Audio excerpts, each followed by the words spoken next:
गया श्री बूढ़ा अमरनाथ जी के दर्शनों का पैगाम। भक्ति भाव दिल में श्रद्धा लिए चले हम बाबा के धाम। देवों के देव महादेव जो रुद्र भी हैं और भोले भी, आदि हैं अनंत भी। शिव ही प्रथम है और शिव ही अंतिम। उन्हीं भगवान शिव के दर्शन के लिए द समर न्यूज की टीम जम्मू निकल पड़ी है, जहां पर भगवान शिव से जुड़ा एक पवित्र तीर्थ स्थल है जिसे बूढ़ा अमरनाथ के नाम से जाना जाता है। ये पवित्र स्थान जम्मू से 235 किलोमीटर दूर पुंछ के राजापुर मंडी में स्थित है।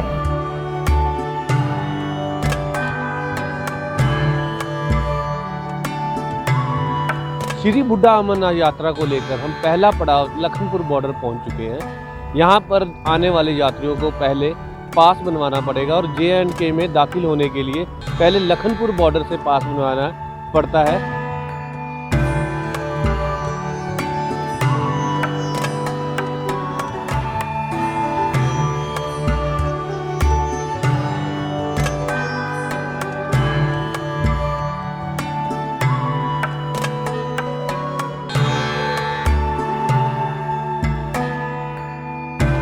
श्री बूढ़ा अमरनाथ यात्रा को लेकर हम जम्मू सिटी पहुंच चुके हैं। यहां से दो रास्ते हैं। एक रास्ता श्री माता वैष्णो देवी की तरफ जाता है और श्रीनगर की तरफ जाता है, लेकिन श्री बूढ़ा अमरनाथ यात्रा जाने के लिए हमें जम्मू सिटी के अंदर से जाना पड़ेगा।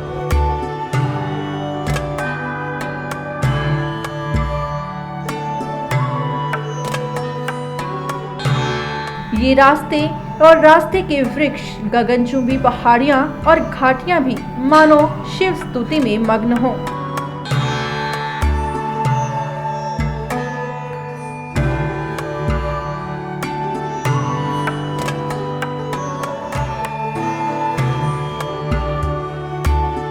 राजौरी से पुंछ की तरफ जाते समय मांझाकोट से आगे 5 किलोमीटर दूरी पर एक सेल्फी पॉइंट बना हुआ है। सेल्फी पॉइंट इस ढंग से बनाया गया है क्योंकि पूरे रास्ते में सरकार की तरफ से सुरक्षा के पुख्ता इंतजाम है। इसी ढंग से ये दिखाया गया है कि ये फौजी दिन रात हमारी सुरक्षा को लेकर यहाँ तैनात रहते हैं। आइए हम आपको आगे ले चलते हैं।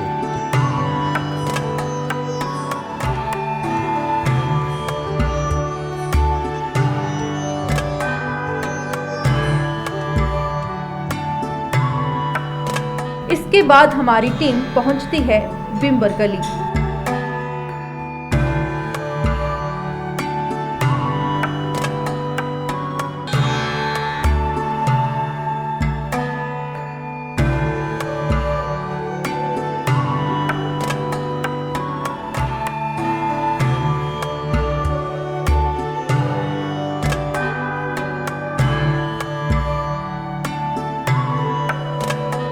पुंछ से 50 किलोमीटर पहले बीजी एक ये जगह है जहाँ पर हम, क्योंकि यहाँ पे ठंड बढ़ गई है, हम यहाँ पर चाय की चुस्की के लिए रुके हैं।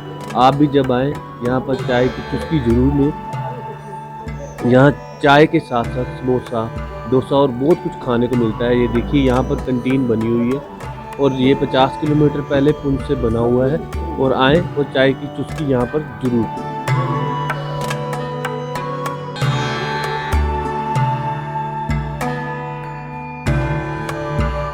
श्री बूढ़ा अमरनाथ यात्रा को लेकर हम अगला पड़ाव की तरफ जा रहे हैं। अब हम राजौरी से निकले हैं और पुंछ की तरफ हम रवाना हो चुके हैं। अगला पड़ाव हमारा पुंछ होगा, जहां पर हम रुकेंगे और उसके बाद जो लास्ट पड़ाव जहां श्री बूढ़ा अमरनाथ यात्रा, फिर हम आपको वहां के दर्शन कराएंगे। ये वो रास्ता है जो हम आपको दिखा रहे हैं। ये श्री बूढ़ा अमरनाथ की तरफ जाता है। राजौरी से पुंछ 80 किलोमीटर की दूरी पर है।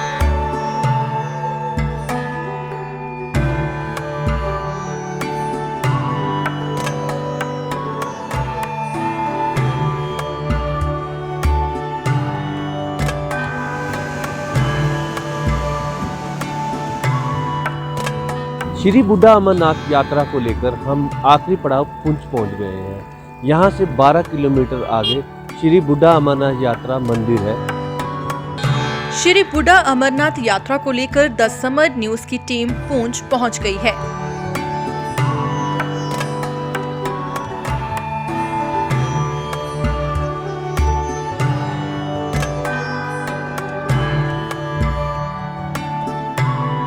कुछ देर और यात्रा करके हमारी टीम ने आखिरकार श्री बूढ़ा अमरनाथ जी के दर्शनों का सौभाग्य पाया। आप भी दर्शन करिए इस पवित्र तीर्थ स्थल के।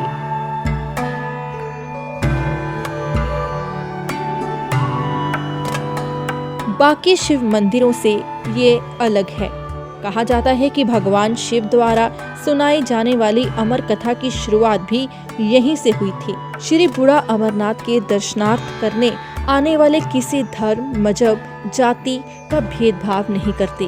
सर श्रद्धालु तो बहुत ही आते हैं और अपनी श्रद्धा से यहाँ बहुत ये मानती जगह श्री बूढ़ा अमरनाथ जी, वो अपनी दिल से अपनी तमन्ना से यहाँ सुकून लेते हैं और पूरी झोलियाँ भर के यहाँ से जाते हैं। शाद की सारी अपनी इच्छा है, नारियल है, अगरबत्ती है, चुनरी है, मीठा प्रसाद है, उल्ली वाला प्रसाद है, पतासे का प्रसाद है, वो अपनी श्रद्धा से चढ़ाते हैं। 89 या 90 में जब मिलते हैं सीधी, उस टाइम यात्री आते थे और अपना यहाँ कोई डर खतरा नहीं था। और अभी भी यात्री आते हैं, अपने आराम से आते हैं, प्यार से आते हैं, अपने दर्शन वगैरह करते हैं।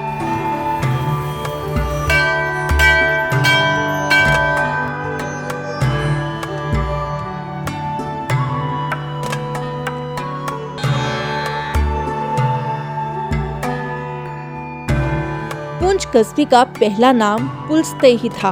कहा जाता है कि भगवान शिव ने कश्मीर में स्थित अमरनाथ की गुफा में माता पार्वती को जो अमृता की कथा सुनाई थी, उसकी शुरुआत श्री बूढ़ा अमरनाथ के स्थान से ही हुई थी। और अब यह मान्यता है कि इस मंदिर के दर्शनों के बिना अमरनाथ की कथा ही नहीं बल्कि अमरनाथ यात्रा भी अधूरी है। सर इस मंदिर के साथ हमारा बड़ा लगाव है, क्योंकि हमारी डिस्ट्रिक्ट में सबसे बड़ा मंदिर यही है, भोलेनाथ का मंदिर।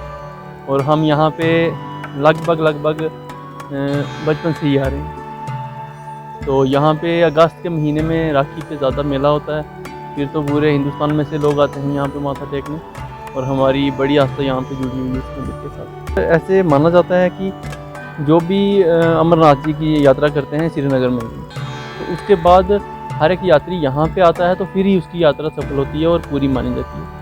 इसलिए उस यात्रा के बाद यहाँ पे सारे लोग आते हैं और यहाँ पे सारी व्यवस्था होती है। एक खूबसूरत मिसाल पैदा करता ये तीर्थ स्थल है जहाँ आसपास कोई हिंदू घर नहीं है और इस मंदिर की देखभाल आसपास रहने वाले मुस्लिम परिवार करते हैं। बात करेंगे इस पूरे एरिया की, यहाँ पे पूरी पॉपुलेशन जितनी भी है वो मुस्लिम है, मगर इसकी ये सबसे बड़ी मिसाल रही है जब यहाँ पे ये जो नेशनल सतह पर यात्रा आती है, उसमें पूरा जो आने वाला जो यात्रा होती है, जो आने वाले हमारे मेहमान होते हैं, उनको हम बढ़ चढ़ कर यहाँ पर इस्तकबाल भी करते हैं।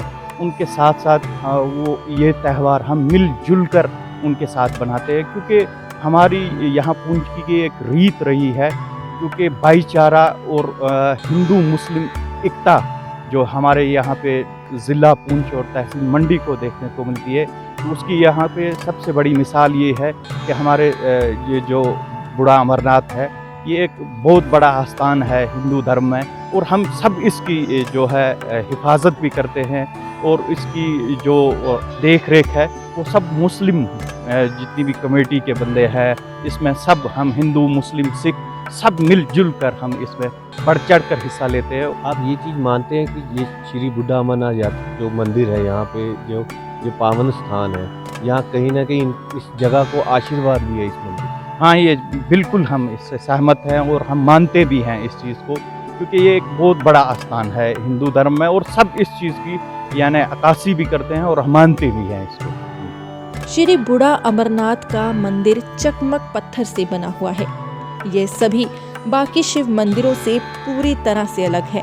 मंदिर की 4 दीवारी पर लकड़ी के काम की नक्काशी है जो सदियों पुरानी बताई जाती है। बर्फ से ढके पहाड़, किनारे पर बहता शुद्ध पानी का दरिया और चारों ओर से घिरे ऊंचे पर्वत मानो किसी जन्नत का नज़ारा देते हैं। तो ये बूढ़ा अमरनाथ जो है, कहा जाता है कि ये जो वो अमरनाथ है ना, वहाँ उससे भी पुराना है, तभी इसका नाम रखा हुआ है बूढ़ा अमरनाथ। सर हमारी यहाँ पे आस्था है, सब हिंदू जितने हम हैं वो हर मंडे को सब यहाँ पे आते हैं। हम तो आस्था से जुड़े हुए हैं, सुना भी है और देखा भी है कि यहाँ पे जो मन्नत मांगते हैं उनकी मन्नत पूरी होती है। मान्यता है कि जो श्रद्धालु अमरनाथ यात्रा नहीं कर पाते, अगर वो श्री बूढ़ा अमरनाथ जी की यात्रा करते हैं तो एक सा ही फल प्राप्त होता है। जो अमरनाथ की यात्रा नहीं कर पाते हैं उनके लिए बहुत ही अच्छा अवसर है, वो यहाँ पर आकर करें। और मेरे अकॉर्डिंग तो जो चार धाम यात्रा करते हैं सबसे ज़रूरी यहाँ पे आना उनको बहुत ज़रूरी समझते हैं। हाँ, बिना इस मंदिर के चार धाम की यात्रा पूरी नहीं होती है। जो चार धाम करते हैं वो भी इस मंदिर में आके मत्था टेकते हैं और वो वैसा ही आशीर्वाद यहाँ पे भी मिलता है। बचपन से ये मन में इच्छा थी कि जैसे अमरनाथ की यात्रा की जाए, तो जैसे ये है, ये मंदिर भी जैसे अमरनाथ की यात्रा ही है तो उसके समान ही ये है। यहाँ आकर भी अब जो यात्री अमरनाथ के दर्शन नहीं कर पाते वो यहाँ आकर अपना मत्था टेके, उसी समान सबको श्रद्धा अनुसार यहाँ पे फल प्राप्त होता है। क्या है भगवान शिव के स्थान श्री बूढ़ा अमरनाथ मंदिर का इतिहास, जानते हैं मंदिर के ही पुजारी से। ये स्थान जो है ये स्वयंभू स्थान है। स्वयंभू इसको हम कहते हैं आप शंभू, ये भगवान खुद प्रकट है। ये कहा जाता है ये स्थान जो है आज का नहीं है, सतयुग के समय। सतयुग में जब बाबा भोलेनाथ जी ने माता पार्वती जी से विवाह किया तो माता जी की जो इच्छा थी अमर कथा सुननी है, तो जो अमर कथा यहाँ से शुरू की गई है। कहा जाता है यहाँ से जो कथा शुरू की गई है ख़त्म जाके श्रीनगर बर्फानी अमरनाथ में की। इसके ऊपर आप ये देखो, ये जो पाल की है ये पूरा एक ही चट्टान है, ये पूरा एक ही पत्थर। इसको आप देख सकते हैं, इसमें कोई ईट सीमेंट कुछ नहीं है। ये भी स्वयंभू है और ये भी जो है सतयुग के समय की है। ये कहते हैं इसकी ज़मीन में कितनी गहराई है पता नहीं है, इतना खोदोगे ऐसे ही नीचे जा रही है, इसका अंत नहीं है। और इसके 4 दरवाजे हैं, इसके 4 दरवाजे हैं जो 4 दिशाओं के लिए 4 वर्ण हैं हमारे, 4 वेद हैं, 4 युग हैं। ये मंदिर उनका प्रतीक है। तो सतयुग में जो कहते हैं अमर कथा जो यहाँ बाबा बूढ़ा अमरनाथ जी ने शुरू की गई, खत्म जाके बर्फानी अमरनाथ में हुई। उसके बाद आता है त्रेता युग। त्रेता में कहते हैं जो रावण के दादाजी थे, प्लस त्रिशूल का नाम था, तो उन्होंने यहाँ पर कई हज़ारों वर्ष तप किया त्रेता युग में। त्रेता के बाद आता है द्वापर। द्वापर में कहते हैं जो पांडव थे वो यहाँ आए, उन्होंने महादेव की पूजा की, अर्चना की, चले गए। द्वापर के बाद आता है कलयुग जो अभी चल रहा है। तो आज से 2500 साल पहले की बात है, क्योंकि 1947 से पहले जो पुंछ एक राज्य था, एक स्टेट थी, और इसका नाम था प्लस्त राज्य। प्लस्त राज्य क्योंकि ये जो है रावण के दादाजी की बसाई हुई नहीं थी। प्लस से ही इसको 1947 से बाद इसको क्या कर दिया, पुंछ बना दिया। तो जो रावण के दादाजी की बसाई नगरी थी उनके नाम से इसका प्लस्त राज्य था। तो कहते हैं आज से 2500 साल पहले जो यहाँ की महारानी थी चंद्रिका, तो वो क्या करती थी, यहाँ से एक गाँव पड़ता है 10 किलोमीटर दूर, वो इस राज्य की राजधानी थी। उसे कहा जाता था प्लस, उसे कहा जाता था क्या लोरकोट कहा जाता था। तो महारानी क्या करती थी, हर वर्ष वहाँ से बर्फानी अमरनाथ के लिए यात्रा करती थी सावन के महीने में, क्योंकि ये स्थान जो है मिट्टी मिली था। तो कहते एक वर्ष का हुआ कि सावन के महीने में मौसम खराब हो गया, रास्ते बंद हो गए, बर्फ़ पड़ गई, रास्ते बंद हो गए। तो जो महारानी चंद्रिका थी वो वहाँ महादेव के दर्शन के लिए नहीं पहुँची बर्फानी अमरनाथ के लिए। तो वो जो थी महादेव की बहुत बड़ी उपासक भगवानी थी, उसे बेचैनी होनी शुरू हो गई कि भगवान ने जो है मेरे को दर्शन के लिए क्यों नहीं बुलाया। तो रानी ने क्या किया, हटे हो, खाना पीना सब त्याग दिया कि मेरे को जो है महादेव के दर्शन हुए, मुझसे क्या गलती हो गई है, क्या त्रुटि रह गई है जो भगवान ने मेरे को दर्शन के लिए नहीं बुलाया। तो आप जानते हैं जो थोड़े दिन भोजन ग्रहण नहीं करेगा, जल ग्रहण नहीं करेगा, उसका शरीर जो है कमज़ोर हो जाता है। तो रानी की ये स्थिति हो गई, रानी जो है अपनी शैया पर लग गई, बेड पर लग गई। रानी का चलना बैठना बहुत मुश्किल हो गया। थोड़े दिन और बीतते हैं तो रानी को स्वप्न आता है। स्वप्न में महादेव एक बूढ़े महात्मा का रूप धारण किए हुए रानी को दर्शन देते हैं और रानी से बात करते हैं कि आपको क्या परेशानी है, आप अंजल क्यों नहीं ग्रहण कर रहे। तो रानी जो है सारी कथा बताती है। तो महात्मा जी जो होते हैं वो भगवान भोलेनाथ बूढ़े के रूप में, महात्मा के रूप में, और रानी को कहते हैं कि आपको कहीं जाने की जरूरत नहीं, आपको आपके ही राज्य में दर्शन होंगे। इस पर रानी का स्वप्न टूटता है। सुबह होती है, रानी सोचती है ऐसे कोई स्वप्न आया होगा। सुबह वही भोले बाबा महात्मा के, बूढ़े महात्मा के रूप में रानी के महल में प्रकट होते हैं। प्रकट होने के बाद भिक्षा के लिए आवाज़ देते हैं। जब भिक्षा के लिए आवाज़ देते हैं तो रानी की दासियाँ भिक्षा लेके आती हैं। तो महात्मा जी जो है वो मना कर देते हैं कि भिक्षा लूँगा तो मैं रानी के हाथ से लूँगा, किसी और के हाथ से नहीं लूँगा। जो दासियाँ होती हैं वो झगड़ा शुरू कर देती हैं, बहस करती हैं, रानी बीमार है, चल नहीं सकती, बैठ नहीं सकती, आपको भिक्षा कैसे देगी। तो महात्मा जी कहते हैं अब जाकर रानी को मेरा संदेश दें। इस पर एक दासी जाती है, जैसे वो कक्ष अंदर प्रवेश करती है, प्रवेश करने के बाद जो महात्मा जी का संदेश रानी को देती है, तो जब रानी को संदेश मिलता है, क्योंकि वो साक्षात भोलेनाथ होते हैं, जब रानी को संदेश मिलता है तो रानी के शरीर में जान आती है, खड़ी होती है और वो चलना शुरू कर देती है। और आकर देखती है वही महात्मा जी जो स्वापन में थे, प्रणाम करती है। प्रणाम करने के बाद महात्मा जी से प्रार्थना करती है कि आप हमको स्थान बताएं। ये कहते हैं वहाँ 10 किलोमीटर दूर रानी के सैनिक और पालकी तैयार होती है, पालकी में रानी को बैठा के यहाँ ला जाता है। जब यहाँ ला जाता है तो जो महात्मा जी होते हैं त्रिशूल मारते हैं। त्रिशूल मारने के बाद सैनिकों को कहते हैं जगह खोदो। जब जगह खोदते पहले ये पालकी निकलती है, ये निकलने के बाद बाबा बूढ़ा मन्ना जी निकलते हैं। ये निकलने के बाद सफाई की जाती है। सफाई करने के बाद जो महात्मा जी होते हैं वो रानी को अंदर लाते हैं और अपने हाथ से पूजा कराते हैं। पूजा समाप्त होने के बाद वो रानी को वर देते हैं जो कोई अमरनाथ नहीं जा सकता, बूढ़ा है, बीमार है, किसी कारणवश वहाँ नहीं पहुँच सकता, यहाँ दर्शन करेगा उसकी यात्रा पूर्ण है। और जो अमरनाथ बर्फानी अमरनाथ जी के दर्शन करके यहाँ दर्शन नहीं करेगा उसकी यात्रा पूर्ण नहीं मानी जाएगी। और जो भोले बाबा बूढ़े महात्मा के रूप में होते हैं इसमें अंतर ध्यान होता है, इसमें गायब हो जाते हैं। तब रानी को ज्ञात होता है भोलेनाथ के, तब रानी से प्रार्थना करती है कि आपने जो है मेरे को बूढ़े के रूप में दर्शन दिया, इसलिए कलयुग में जो है आपका नाम बूढ़ा अमरनाथ जी होगा, इसलिए इनको बूढ़ा अमरनाथ जी भी कहा जाता है। हमारी खास पेशकश की इस कड़ी में आज फिलहाल इतना ही। कल फिर हाजिर होंगे और भगवान शिव के और प्राचीन मंदिरों के दर्शन भी करवाएंगे। महाशिवरात्रि पर खास पेशकश देखने के लिए द समर न्यूज के YouTube चैनल को सब्सक्राइब करें और Facebook पेज को लाइक करें।